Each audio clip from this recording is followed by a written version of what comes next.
4వ తేదీన సాయి ఈశ్వరాచారి అనే ఒక డ్రైవర్ ఫిర్జాదిగూడలో తీన్మార్ మల్లన్న ఆఫీసు ముందు ఆత్మహత్యకు పాల్పడ్డాడు. దాని మీద టీడీఎంఏలో సభ్యులుగా ఉన్న డిజిటల్ మీడియా జర్నలిస్టులు ప్రశ్నించడం జరిగింది.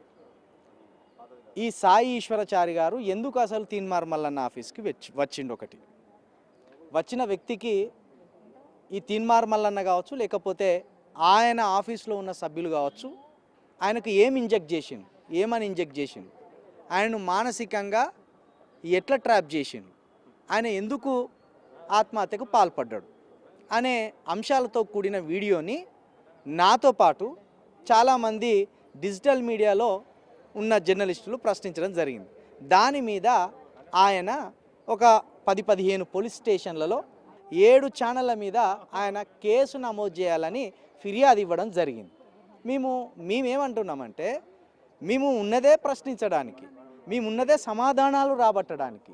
మరి మేము బాధిత కుటుంబం పక్షాన నిలబడ్డాం. ఇప్పుడు చనిపోయిన వ్యక్తికి 3 పిల్లలు, ఒక భార్య ఉన్నారు. మరి ఇప్పుడు ఆ భార్యకు భర్త లేకుండా అయింది, 3 పిల్లలకు తండ్రి లేకుండా అయింది. ఇది ఎవరి వల్ల అయింది, ఆయన ఎందుకు చనిపోయింది అనేది మాత్రమే మేము ప్రశ్నించినాం. అంటే ఒక సమాధానాన్ని ఈ రాష్ట్ర ప్రభుత్వం ముందు మేము పెట్టినాం. మాకు సమాధానం కావాలని ఒక ప్రశ్నను పెట్టినాం. ఆ ప్రశ్నకు సమాధానం ఇవ్వకపోగా తిరిగి మా మీద కేసులు పెట్టి మా మీద ఎదురు దాడులు చేస్తున్నాం. అంతేకాదు, పెద్ద ఛానల్కి సంబంధించిన వ్యక్తిని అనవసరమైన దుర్భాషలు కూడా ఆడిండు. కాబట్టి మేము ఎవరైతే, మాతో పాటు మీలాంటి వాళ్ళు అనేక మంది ఉన్నారు, బాధిత కుటుంబానికి న్యాయం జరగాలి, అక్కడ ఏం జరిగిందో విచారణ జరగాలి. అంతేగాని తిరిగి మా మీద కేసులు పెట్టడం అనేది ఇది ప్రజాస్వామ్య పద్ధతి కాదు. మీడియా నుండి ఒక శాసన మండలి సభ్యుడిగా ఎదిగిన తీన్మార్ మల్లన్న అదే మీడియా గొంతు నొక్కే ప్రయత్నం చేయడం ఏమాత్రం సరికాదనేది నేను చెప్పదలుచుకున్నాను. సాయి ఈశ్వరాచారి మరణానికి సంబంధించి దానికి ముందేం జరిగింది, మరణం తర్వాత ఏం జరిగింది అనేది ప్రధానంగా అక్కడ ఫిర్యాదు ఇవ్వడం జరిగింది. అంటే ఆయన భార్యకు సంబంధించిన వీడియోని ఈ తీన్మార్ మల్లన్న అదేదో ఇన్స్టాగ్రామ్లో పోస్ట్ చేస్తే ఆ కుటుంబ సభ్యులు ఈయన మీద, వీళ్ళ భార్య మీద కొంత మాటలతోటి దాడి చేస్తే నొచ్చుకున్న ఆవిడ ఆ వీడియోని డిలీట్ చేయమని తీన్మార్ మల్లన్న ఆఫీస్కు తన భర్తను పంపడం జరిగింది. కానీ ఆయన తీన్మార్ మల్లన్న నేను ఆఫీసులో లేనని ఒక వారం రోజుల పాటు ఆమెను తిప్పించుకున్నాడట, వాళ్ళ భర్తను కూడా తిప్పించుకున్నాడట. అయితే వీడియో డిలీట్ కోసమే ఆయన ఆఫీస్కి వచ్చిండు. కానీ వీడియో డిలీట్ చేయకుండా ఆయన మానసిక పరిస్థితిని వీళ్ళు క్యాచ్ చేసుకున్నారు. ఆయన భావోద్వేగాన్ని వీళ్ళు తమ స్వలాభం కోసం వాడుకున్నారు. ఆ క్రమంలో మరి ఆయన ఏ భావోద్వేగంతో ఈ ఆత్మహత్య ప్రయత్నం చేసిండు అనేది మాత్రమే మేము నిగ్గు తేల్చాలని ఈ హెచ్ఆర్సీలో ఇచ్చినాము. తీన్మార్ మల్లన్న చెప్పడం కాదు, లేకపోతే చిలుక ప్రవీణ్ చెప్పడం కాదు, ఇది న్యాయస్థానం తేల్చాలి. ఒక వ్యక్తి మంటలలో కాలిపోతుంటే నువ్వు బీసీల కోసమే చనిపోతున్నావా ఆయన మీద బలవంతంగా రుద్దడమేంది? అసలు ఆయన ఎందుకు చనిపోయిండు? ఆయనకు పెట్రోల్ తెచ్చిచ్చింది ఎవరు, ఆయనకు అగిపెట్టి తెచ్చిచ్చింది ఎవరు? ఆ స్పాట్లో ఉన్న మీ సభ్యులు పోలీస్ స్టేషన్కి ఇన్ఫర్మేషన్ ఇవ్వకుండా, లేకపోతే ఆయన ప్రాణాలను కాపాడే ఆలోచన చేయకుండా బీసీల కోసం అనడం ఏంది? మేము బీసీలం కాదా? మాకు 42% పట్ల నిబద్ధత ఉన్నది. అంకిత భావంతో ఆ ఉద్యమాన్ని ఎట్లా ముందుకు తీసుకుపోవాలో ఆలోచన చేస్తున్నాం. కాబట్టి ప్రాణాలు తీసుకునే ఉద్యమాలు మాకు అవసరం లేదు.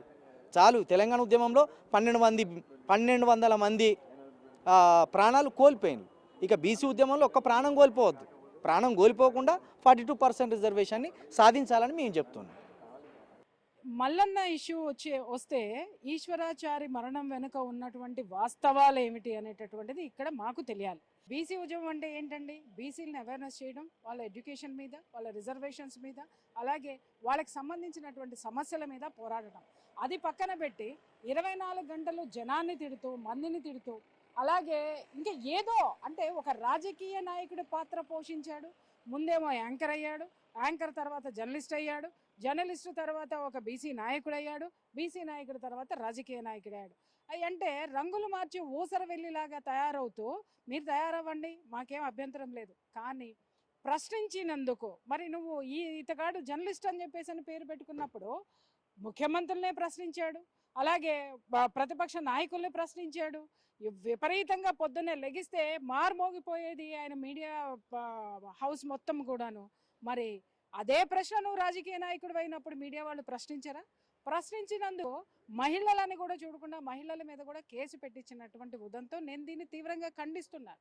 ఎప్పుడైనా సరే రాజకీయ నాయకుడు జవాబుదారీతనంతో ఉండాలి. అలాగే ప్రశ్నలకి ఆన్సర్ ఇచ్చి తీరాలి. ఇవ్వకుండా భయపెట్టి భయభ్రాంతుల్ని చేసేటటువంటి విషయాల్లోకి వస్తే ఖచ్చితంగా మాట్లాడుతున్నారు కదా మెయిన్ స్ట్రీమ్ మీడియా అని.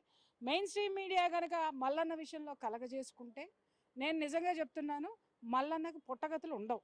రాజకీయ జీవితం ఏదైతే ఉందో అది మొత్తం సమాధి కట్టేస్తారు. ఎందుకు అనంటే అన్నీ ఉన్నాయి లోపల.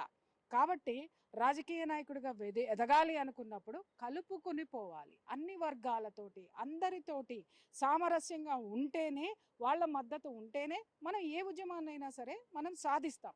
అది మర్చిపోయి నన్నెవ్వడు ప్రశ్నించొద్దు, నేను మొనార్క్ని, లేకపోతే నేను ఇంకొకటి అని మాట్లాడితే ఇక్కడ మీడియాలో ఉన్న ప్రతి ఒక్కళ్ళు కూడా మీడియానే మొనార్క్. అర్థమైందా? ఆ మీడియా జోలికి వస్తే ఏం జరుగుతుందనేది చాలామంది మీ సీనియర్లను అడగండి చెప్తారు.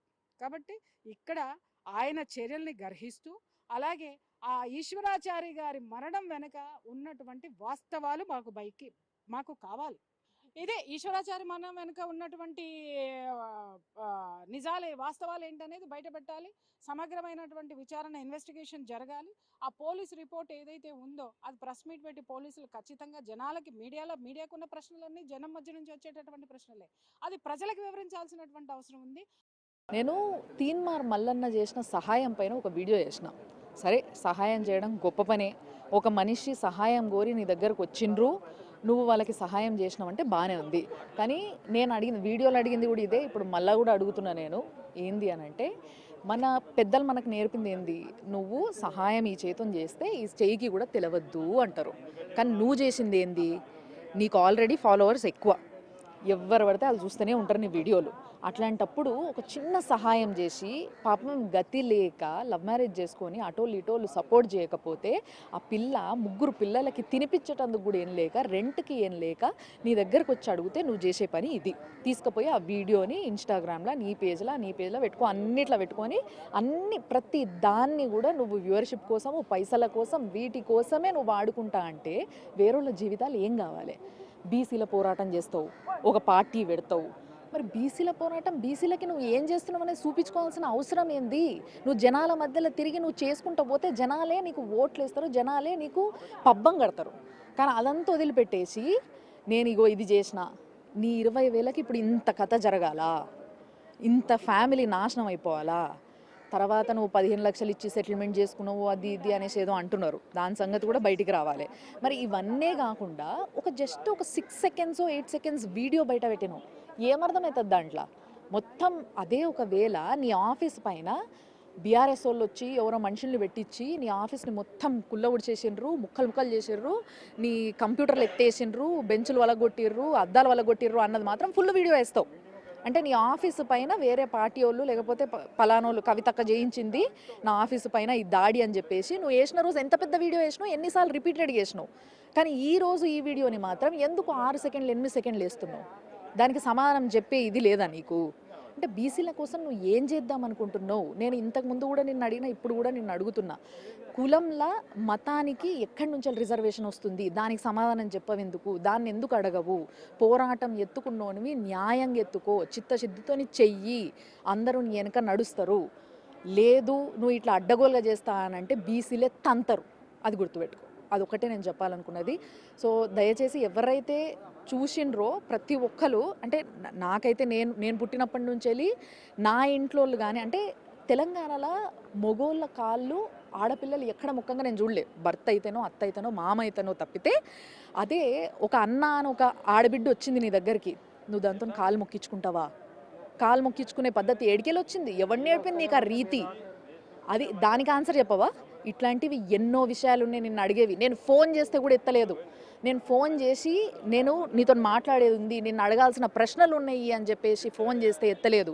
ఇంతకు ముందు నేను ఇంటర్వ్యూ చేసినప్పుడు కూడా ఫోన్ చేస్తే ఎత్తలేదు. మెసేజ్ పెట్టినా నేను అన్న ఏం భయపడుతున్నావా, నేను అడిగే ప్రశ్నలకి ఏమైనా భయమా నీకు అంటే, లేదు లేదు రా అని పిలిచినావు. మరి ఈసారి ఏమైంది? ఇప్పుడు కూడా ఫోన్ చేస్తా మళ్ళా, ఎత్తు, నీకు దమ్ముంటే ఎత్తు, నీ ఆఫీస్కే వస్తా, కెమెరా పెడతా, నిన్ను అడగాల్సిన ప్రశ్నలు అడుగుతా, దమ్ముంటే ప్రతిదానికి ఆన్సర్ చెప్పి తీరు.